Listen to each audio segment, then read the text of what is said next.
Hi, it's Mike Keys again. This is another video for my ITM Banjo blog, and this time it's about how beginners learn tunes. Now, what I'm doing is taking some information and some tips that I got from several of the banjo teachers that I've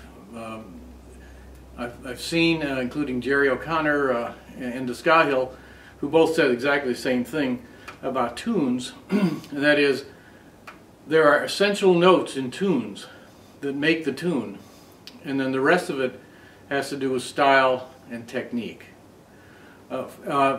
It's very hard sometimes for beginners to listen to tunes, especially if they listen to different people playing the tunes, which parenthetically you should. You listen to all sorts of different players, not just banjo players, because people play the tunes differently. I was just at a session when I played a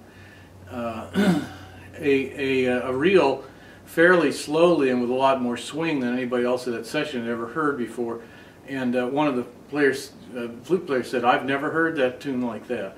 And this was in Rochester, New York, where one of my sons lives, and I had never been to this session before. I pointed out that this was just the way we played it in our session, and we thought that it was more lyrical that way, but the tune was exactly the same. So let's start out with a jig that you may or may not know. It's called Lilting Banshee, and the jig goes.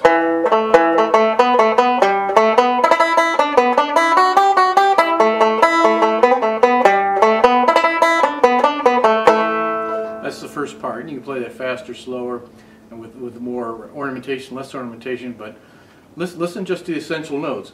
Da da da da da da da da da da da da.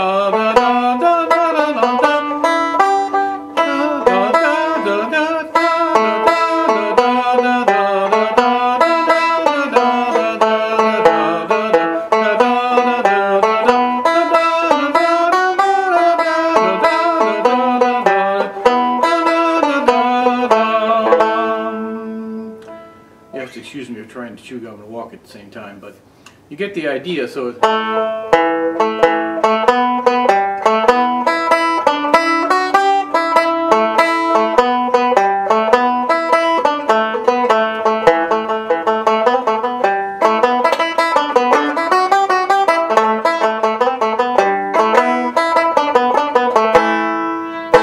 second part goes.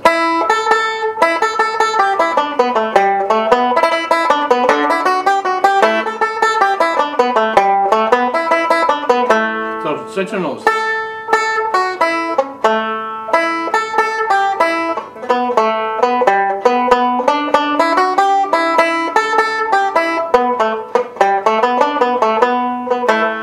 One of the things you'll notice about these essential notes is that they are notes that are within the chords that are being played, even though this is not supposed to be chord-driven music. It turns out that that's how the music holds together in the chordal structure. You don't have to have a chordal instrument playing behind you, but it sometimes puts a little more depth to the whole process. So when you're listening to a tune, try and figure out which are the notes that actually make the tune that tune.